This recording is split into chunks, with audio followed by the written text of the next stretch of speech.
Hello student, मैं राहुल शर्मा आप सभी का विवेकानंद स्कूल की ऑनलाइन क्लास में स्वागत करता हूँ।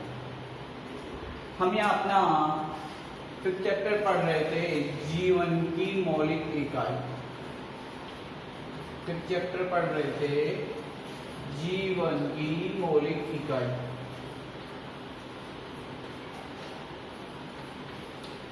और जीवन की मौलिक इकाई को अपन ने कोशिका कहा था। इसके संदर्भ में अपन ने पिछले वीडियो में देख लिया था।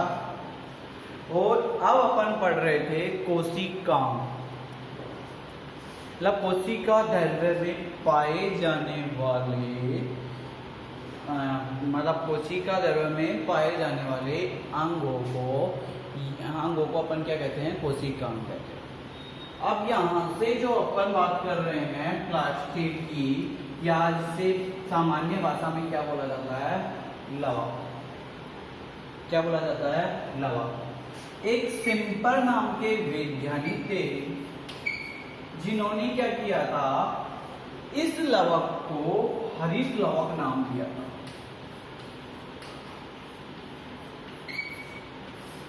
इसको क्या नाम दिया था? लवक को हरित लवक नाम दिया था। अब जैसे अपन ने इससे पहले माइटोकॉन्ड्रिया पढ़ा, और माइटोकॉन्ड्रिया के अंदर अपन ने देखा कि माइटोकॉन्ड्रिया क्या होता है? दोहरी झिल्ली से घिरा हुआ कोशिकांग होता है।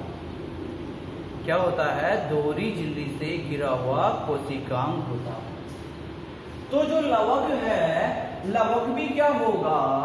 दोहरी झिल्ली से घिरा हुआ होता है।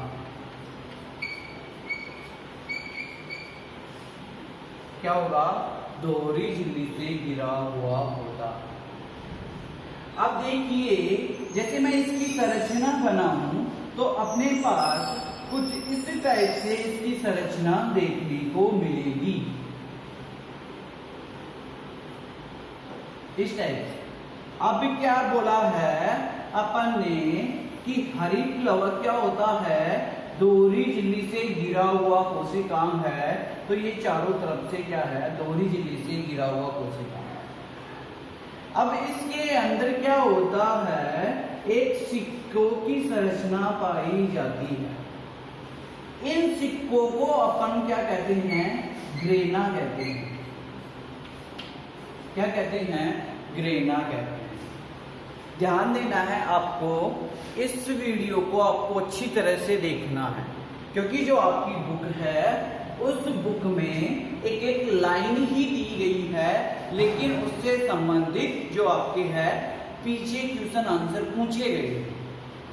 तो यदि आप अच्छी तरह से इस वीडियो को देख लोगे और ये अच्छा सा डायग्राम बना लोगे जो मैं बना रहा हूँ, तो आपके जो पीछे के जो भी क्वेश्चन आंसर है आपके, वो सारे क्वेश्चन आंसर क्लियर हो जाएंगे। तो देखिए, यहाँ जो बात की है, ये एक छोटी सी जो सिक्के की संरचना है, इस सिक्के की संरचना को अपन ने ग्रेना कह दिया। और इस पूरे जो ये ढेर लगा हुआ है सिक्कों का, इसको अपन ने थाइलेकोइड कह दिया।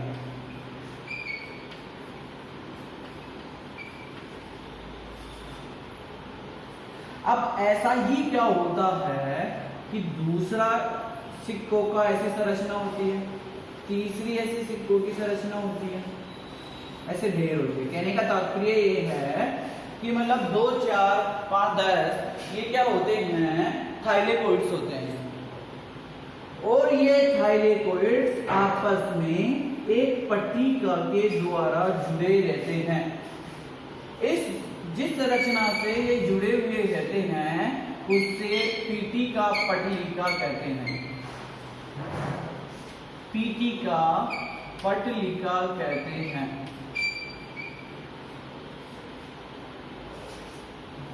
और जो इन ढेर के पास में से जो आपको जो स्पेस दिख रहा है, ये वाला,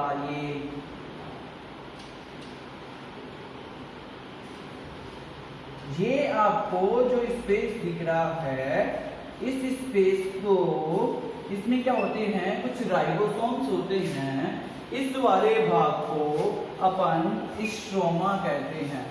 क्या कहते हैं, इस वाले भाग को अपन स्ट्रोमा कहते हैं। तो देखिए यहां जो होगा एक ग्रेना है, इस ग्रेना में हरे रंग की एक संरचना पाई जाती है जिसे अपन कहते हैं क्लोरोफिल। एक हरे रंग की संरचना पाई जाएगी जिसे अपन क्या कहते हैं, क्लोरोफिल। और एक क्लोरोफिल जो होता है प्रकाश की उपस्थिति में प्रकाश संश्लेषण करता है। कि जैसे ही प्रकाश होगा और प्रकाश की उपस्थिति में पादप क्या करते हैं, अपना भोजन बनाते हैं और उस भोजन बनाने की क्रिया को अपन प्रकाश संश्लेषण कहते हैं। तो ये हरे रंग की संरचना होती है जिसे अपन क्या कहते हैं, क्लोरोफिल कहते हैं। ठीक है, अब ये वाली संरचना हो गई हरे रंग की, जिसे अपन ने क्या बोला, क्लोरोफिल बोला। अब देखिए ये वाली जो संरचना है हरे रंग की, इसमें क्लोरोफिल पाया जाता है। और मैंने अभी आपको बताया था कि क्या होता है कि जो पादप जो होते हैं इस हरे रंग की संरचना से प्रकाश की उपस्थिति में अपना भोजन बनाते हैं। कहने का तात्पर्य है कि प्रकाश संश्लेषण की क्रिया करते हैं। तो वो क्रिया किसकी उपस्थिति में हो रही है, प्रकाश की उपस्थिति में हो रही है, तभी तो क्या होगा, प्रकाश संश्लेषण होगा। तो मैं यहां कह सकता हूं कि ग्रेना में क्या होता है, प्रकाशिक अभिक्रिया होती है। प्रकाशिक अभिक्रिया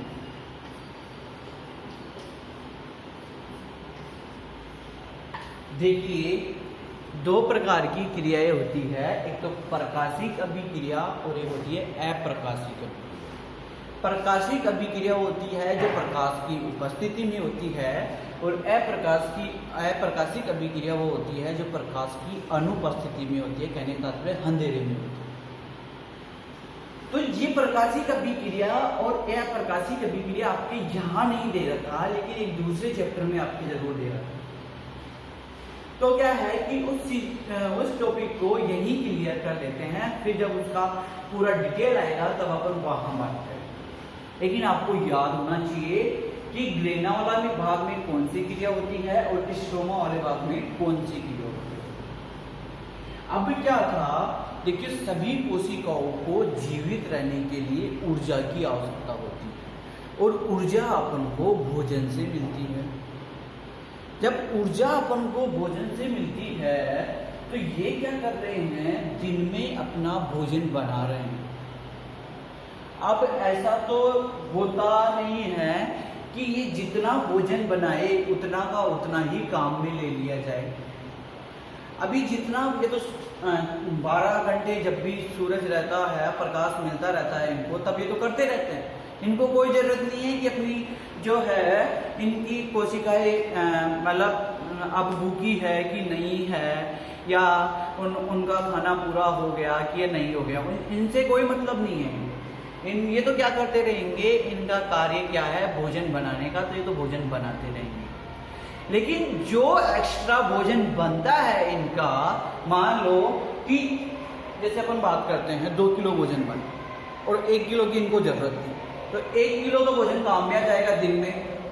अब जब बाकी का 1 किलो भोजन बचा है वो एक्स्ट्रा हो गया इनके, तो वो इस स्ट्रोमा वाले भाग में क्या हो जाता है, स्टोर हो जाता है। मान लो कि कभी प्रकाश नहीं निकले, अंधेरे में जब कोशिकाएं को भूख लगे तब भी, तो जो वो क्या है कि जब वो भोजन स्टोर हो जाता है तो वो भोजन होगा स्ट्रोमा वाले भाग में। और जब प्रकाश नहीं होता है अंधेरे में तो ये वाला भाग कोशिकाओं को पोषण देता है। तो पोषण देता है तो याद रखना है स्ट्रोमा में अप्रकाशिक अभिक्रिया होती है। कौन सी क्रिया होगी, अप्रकाशिक अभिक्रिया होगी। ठीक है, अप्रकाशिक अभिक्रिया होती है स्ट्रोमा वाले। पीटिका पटलिका दोनों थाइलोकोइड्स को आपस में क्या रखती है, जोड़े रखती है। आप देखिए इसके बाद में क्या होगा, अपना मेन रोल अब आएगा।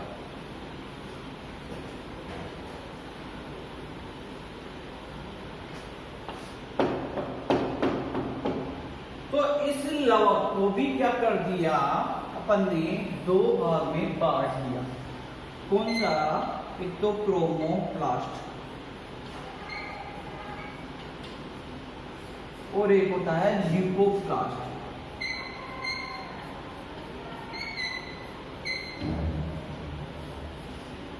क्रोमोप्लास्ट जो होता है ये रंगीन होता है, रंगीन, और ये रंगहीन होता है, मतलब इसमें रंग नहीं होता। इस क्रोमोप्लास्ट में क्या होता है, एक हरे रंग का वर्णक पाया जाता है जिसे अभी अपन ने क्लोरोफिल बोला था। तो क्रोमोप्लास्ट क्या होता है, ये प्रकाश संश्लेषण की उपस्थिति में अपना भोजन बनाएगा, जबकि जो ल्यूकोप्लास्ट होता है ये पके हुए जो फल होते हैं उनमें होता है, रंगहीन होता है। तो ये भोजन को स्टोर करने का कार्य करता है। ये अपन ने लवक की बात कर ली इस वाले टॉपिक में। अब इसके आगे अपन बात करेंगे गोल्जी इकाई की या गोल्जी उपकरण। जो नेक्स्ट कोशिका होगा अपना वो क्या होगा, गोल्जी इकाई।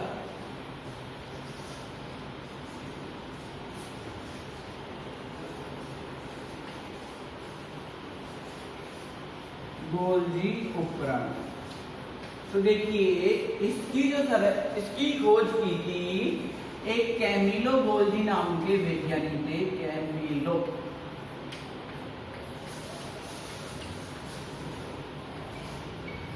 कैमिलो गोल्जी नाम के क्या थे, वैज्ञानिक थे, जिन्होंने 1898 में इसकी खोज की थी।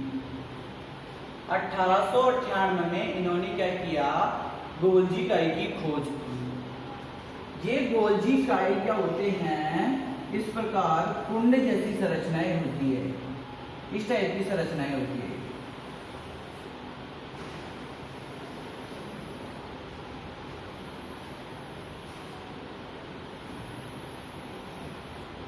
ठीक है। इनका गोल्जी उपकरण का मुख्य कार्य क्या होता है, अपन आगे पढ़ेंगे। एक संरचना होगी जिसका निर्माण करते हैं ये लाइसोसोम का।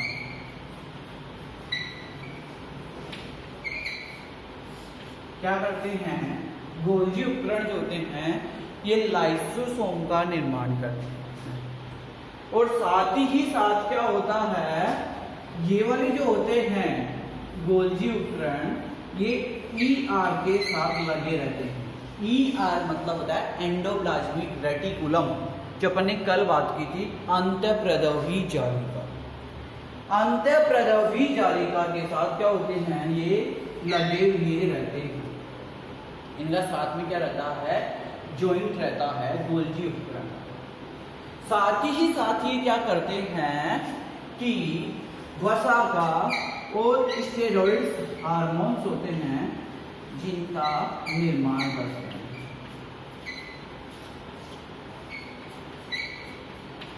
हार्मोन्स के क्या करते हैं, निर्माण करते हैं। और साथ ही साथ जो विभिन्न प्रकार की जो कोशिकाएं हैं अपने शरीर में, उन कोशिकाओं को ये वसा और स्टेरॉइड हार्मोन पहुंचाने का कार्य भी गोल्जी उपकरण द्वारा किया जाता है। ठीक है। तो आपको इसमें लिखना है, यदि आपसे पूछ भी लिया जाए तो गोल्जी उपकरण के बारे में, तो गोल्जी उपकरण की खोज कैमिलो गोल्जी नाम के वैज्ञानिक ने सन 1898 में की थी।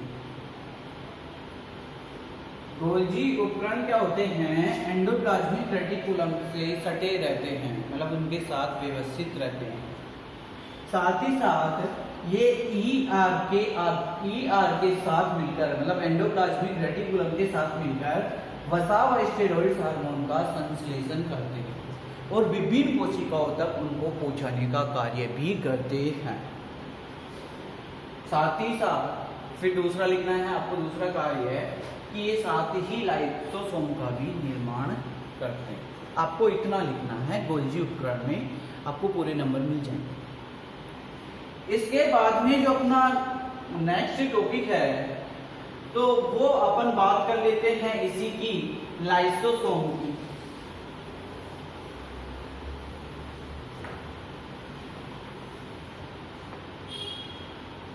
देखिए लाइसोसोम जो होता है लगभग अपने शरीर में पाचक एंजाइम है, लगभग 99% जो क्या करते हैं, ये पाचक एंजाइमों का स्त्राव करते हैं। क्या करते हैं? पाचक एंजाइमों का स्त्राव करते हैं। जैसे मैं बात कर सकता हूँ पाचक एंजाइम कौन कौन से होते हैं, हाइड्रोलेजेज,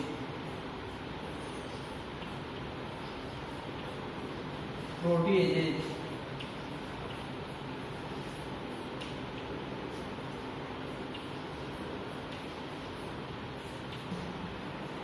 आदि।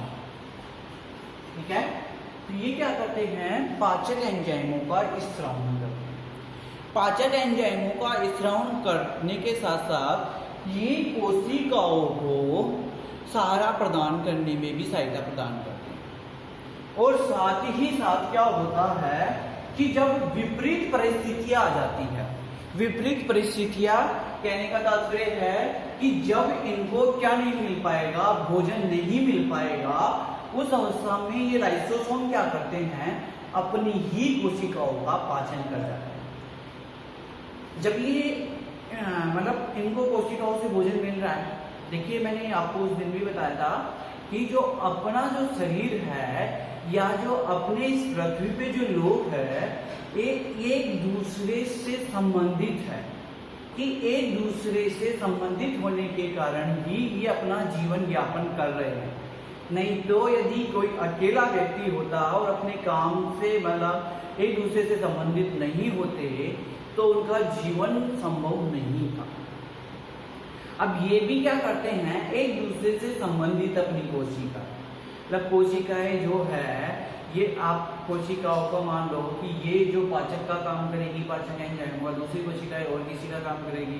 जैसे अपने गोल्जी उपकरण की कोशिकाओं की बात की तो गोल्जी उपकरण क्या करता है, लाइसोसोम का निर्माण करता है।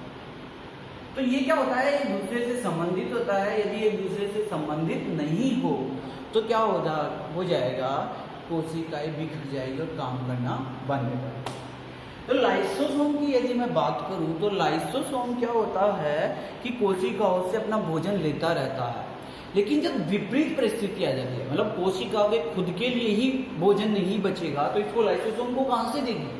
तो यदि ऐसी परिस्थिति आ जाए जिस अवस्था में कोशिकाओं को भोजन नहीं मिल पाए और उस अवस्था में लाइसोसोम को भी भोजन नहीं मिल पाए तो क्या हो जाता है, ये अपनी भूख मिटाने के लिए खुद की कोशिकाओं का ही पाचन कर जाता है, खुद की कोशिकाओं का पाचन कर जाता है, इसलिए इसे आत्मघाती थैली भी कहा जाता है। आत्मघाती थैली भी कहा जाता है कि ये क्या होगा कि अपनी ही कोशिकाओं का पाचन कर जाते हैं, इसलिए इन्हें क्या बोल दिया गया, आत्मघाती थैली भी बोल दिया गया है। अब नेक्स्ट वीडियो में क्या होगा कि जैसे अपने ये कोशिकांग पूरे हो जाएंगे, इसमें अभी तो अपने पास रसदानी बची है, ठीक है, और रसदानी के बाद में 1-2 कोशिकांग और बच्चे हैं, उनकी भी बात कर लेंगे यहाँ पे। फिर बाद में अपन कोशिका विभाजन की बात करेंगे जो सबसे इम्पोर्टेंट टॉपिक रहेगा, वो तो दो वीडियो में फिनिश हो जाए। तो आप सभी याद करते रहिए, यदि कोई भी प्रॉब्लम हो तो पूछते रहिए। धन्यवाद।